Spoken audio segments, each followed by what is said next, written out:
Hey guys, welcome to the Built Daily podcast. I'm here with the one and only Jan. Jan, great seeing you here, man. All the way from Germany, a shot putter, incredible work. He works with fitness guys, former athletes, 38 plus, who are just ready to take their fitness and their nutrition to the next level.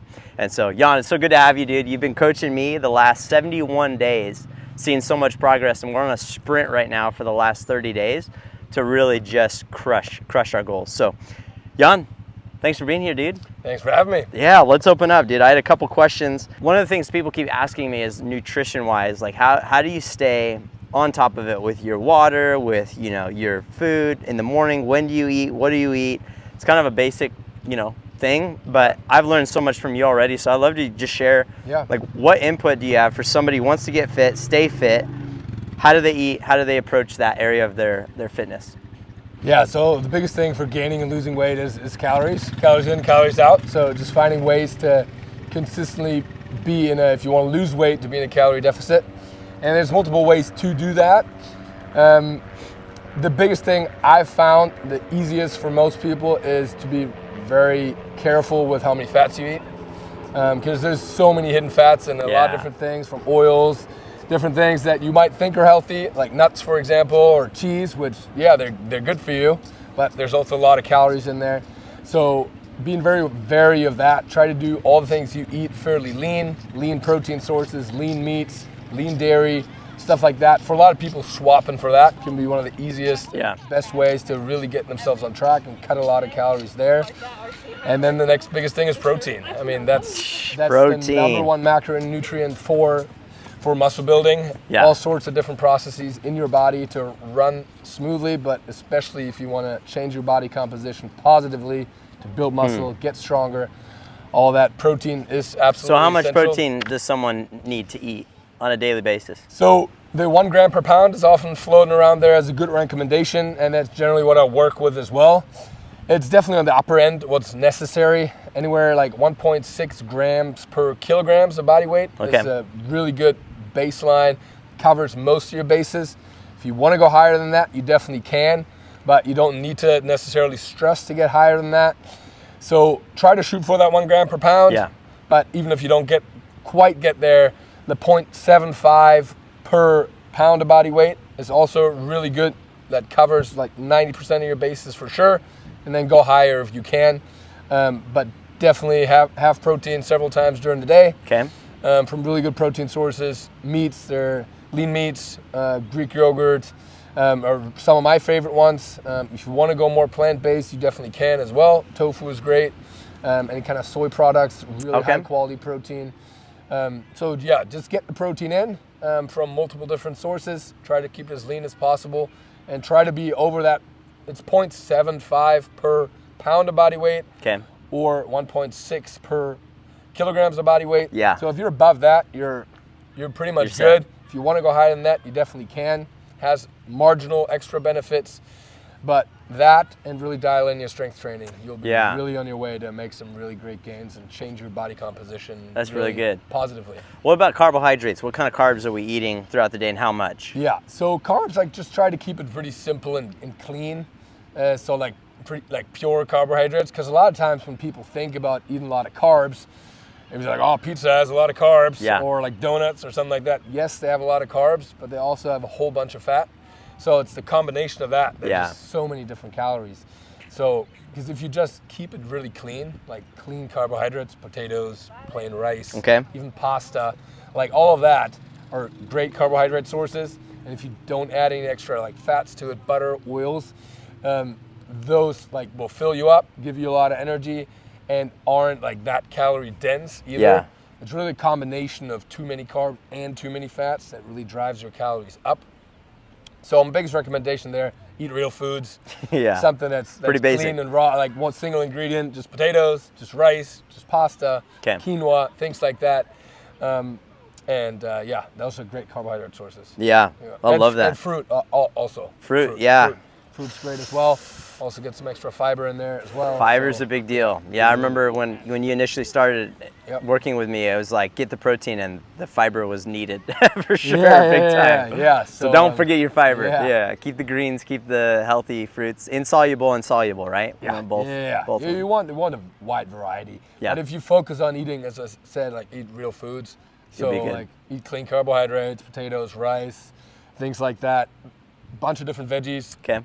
So green veggies, colorful, like peppers, zucchini, carrots, like all sorts of stuff you enjoy, spinach, like just vary quite a bit. You'll get a lot of different fibers there. Yeah.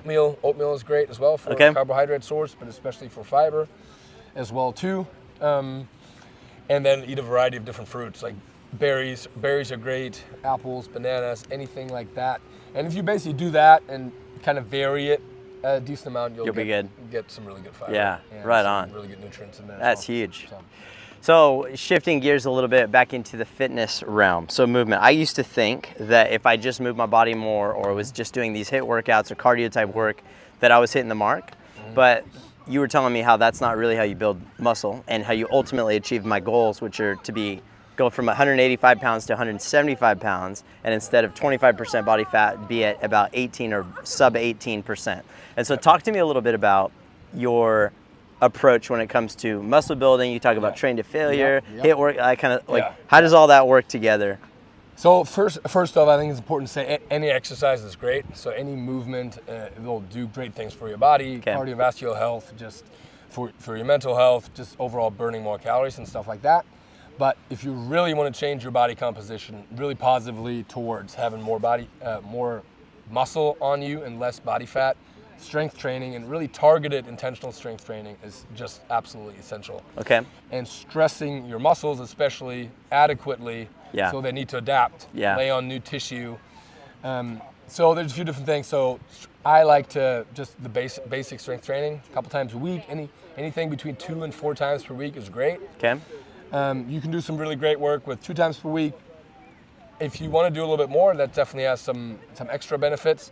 But even starting with 2 is great. What we're going to do with you is go with 4 days per week. Come on, 4 days. 1 upper or 2 upper, 2 lower days. And really dialing in the intensity there. Okay.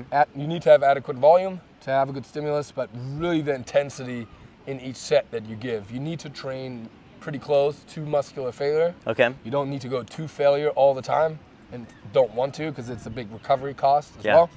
But you need to train hard enough that your body basically gets a signal where it's like, okay, we got to build more muscle. We need to adapt to this. You need to stress your body so then it adapts, lays down more muscle. So the intensity is really important there. So like HIIT workers are, as you talked about, HIIT works are great, but that's more of a muscle endurance, cardio. So separate category, So those are different things. And strength training is really the essence of changing your body aesthetics, but also the feel and your strength of it. Without that, you really can't do that. Cardio or like HIIT workouts, cardio, all that's kind of a separate category. They do different things. Both are good. Both are essential too for having a healthy body, but especially what you want to do. You want to build more muscle, lose fat, also change the way your body looks there as well. Have definitely targeted strength training, a little bit more of a hypertrophy focus, like actually training to build more muscle. It's just really important, and that's where the intensity and training close to failure is just absolutely essential. Okay. And you've been talking to me too recently about like combining that, having that be the focus for the muscle failure, but then on top of that, in addition to doing these cardios, focusing on steps, focusing on, that. So talk a little bit more about where that comes in play and what that really looks like on a weekly basis. So strength training is our focus there, is really to build muscle, to build strength. So we got that taken care of. Don't want to think about that really. It burns some calories as well, but it's not the biggest lever there. The biggest thing then for losing fat is controlling your calories that you eat. So that's all diet and nutrition, and then your daily activity that will compound. So steps are really important. They'll help you build, it's just really good for you, for your heart, for blood flow, digestion, all sorts of different things like that. But how many steps? Just for general health. Generally, anywhere 10,000 steps is always a good goal. If you want to go higher than that, you definitely can. But with 10,000 steps, it's just an easy number to remember as well. Try to hit that every day. Get there. That will take care of pretty much most of it. You don't need to go higher than that. You definitely can if you want for some extra health benefits, but also burn extra calories. Yeah. But try to shoot for 10,000. Okay. You also talked about walking in between meals. Talk a little bit about that. Is that something you do all the time? Yeah. So I'm a personally big fan, and with my clients, walking after every meal. Okay. It has a myriad of benefits. I mean, a lot of it's like helps your digestion. Obviously, burns more calories. Yeah. But it also helps you shuttle blood sugar a little more effectively, so your muscles can kind of use it right away. Okay. You don't need as much insulin to handle that blood sugar spike. So it's just a very easy thing to, like a habit, to try to build as well. Anytime you eat, move a little bit afterwards. Doesn't have to be crazy. Simple. Yeah. 10-minute walk. If you want to do more, you can do more. Also, you don't have to go walk. You can also just walk around your apartment. Yeah. Do some air squats. Good point. Do jumping jacks and stuff like that. But anywhere around 10 minutes of activity is a really good target. Solid. Target to hit. It'll help you with the digestion, help a little bit with that brain fog a lot of people get after a big meal as well. So it has a whole bunch of different benefits there. Yeah. Super simple to do, and just really ingrained in that habit I guarantee you, That's will really gold. help you lose fat, but also just feel better. Yeah. So, Yeah. All right. One more thought is recovery. So we talked about nutrition. We talked about fitness, building muscle, Yep. also getting steps in. Yep. Now I want to go into recovery. What does recovery look like, and how do you implement it as an athlete like this? So for recovery, it's kind of a big term. There's so many different modalities you can choose from, but really the biggest levers you have for recovery, the number one thing is sleep. Okay. Sleep needs to be the number one thing to consider for recovery. So anywhere 7 to 9 hours, Okay. something like that. Having consistent bedtime routine, going to bed at this similar time and waking up at similar Consistent time schedule. every day. So that's really huge. That'll be the absolute number one thing for recovery. Okay. And then the second thing is also steps, regular movement throughout the day. That will just help you keep blood flow all throughout the body, very low intensity, shuttles everything that gets created through working out, like byproducts that need to be processed in your body, helps you just get everything rid out of the toxins, blood flow all throughout the body. So sleep and daily movement are the big ones. Okay. You can do other recovery modalities if you want to, like sauna is great. I mean, ice bath can be good too, even though you need to be a little bit careful with ice bath, especially if you want to really maximize muscle growth. Yeah. And kind of dampen a little bit of that hypertrophy response, especially if you do it right after working out. Okay. Because some inflammation is good. You want some inflammation. Yeah. So generally what I always recommend, sleep and walking or low intensity activity. Okay. A lot throughout the day. If you like doing other things, like sauna, like ice bath, you definitely can, but they should not take away from sleep and your activity throughout the day. Yeah, that's awesome. I love what you said about movement. Movement, I hear that phrase, movement is medicine, right? It makes me think about that. Exactly, yep. Always move, always be moving. That's something I've definitely done since I started working with you. It's been a huge game changer. And the beautiful thing, it's so simple. Like anyone, especially walking, it's accessible to everyone. Yeah. Just walking a little bit more throughout the day. It might seem like so simple that you might wonder, does this actually do anything? Mm-hmm. But it's also, once again, that consistency, and every step matters. It just compounds. Yeah. One step at a time isn't that much. Yeah. But 10,000 steps every day, That's 20,000 steps over 2 days, over the span of the week, months, years. Excuse me, that adds up. So one step might seem trivial, but doing that consistently really adds up. Huge. Wow. That's brilliant. Well, Jan, I really appreciate it, man. It's been such a pleasure working with you the last 2 months already. And one thing I'll definitely share, so anybody who's watching is like, man, I want to get fit. I want to get healthy. Obviously, his ideal clientele is 30 plus, former athlete, but really anybody who wants to get fit, get healthy, and begin to apply and like activate these principles in your daily life. Jan's the man. Like, Jan, how do people get a hold of you? How do they get connected? How do they work with you? Basically, you're just on Instagram. That's where all my stuff is. Infinite Strength Guy on Instagram. Cool. Just look for that or for my name. And as I said, I work mostly with men 30 plus, ambitious men and former athletes. Just really trying to get you back, losing fat, building muscle for life, really. I think strength training is an absolutely beautiful, magnificent process. Getting stronger, building muscle, it's something you can do forever. Yeah. And should strive to do forever. You can always still progress, always get better at something, and there's so many beautiful ways to get stronger, to build muscle. So there really is infinite ways to go about it. And what I try to do is really help people figure out a system for them that works for them, that's exciting, but they also find infinite joy in a way for training. Yeah, so true. Trying to keep that exciting, because that's a really big lever there.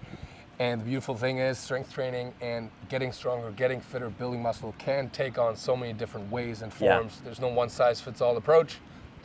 Certain principles need to be in place, but it can really look so many different ways and really be tailored to you. So that's how I work, to really help you be strong, fit, powerful, alive infinitely. So, love that. And Jan, what is one message you would like to share with the viewers that they can take away and, I don't know, just implement? Like, what's one message you want to share with them as they close out this podcast? I mean, the biggest thing for me has always been pursue what excites you. So anything in your life, your excitement points towards a certain direction, I think you should pursue. For me, big part of strength training is something that's really exciting. And I want to help people find similar excitement in that same thing. It's an absolutely beautiful process. So just listen to that, listen to what it tells you. And there's so many different ways to make strength training exciting. Find different ways to make that fit for you, fit for your life with everything else you got going on. So that is my goal, to make that exciting, joyful, infinitely, and really help people be strong, muscular, forever. So that's awesome. Well, Jan, it's so good to have you here, all the way from Germany. Can you believe it? So if you guys get a hold of him, Infinite Strength Guy on Instagram. He will work with you. He will help you achieve. Don't just let this be a plan. Like, get someone to help you implement that in your own life.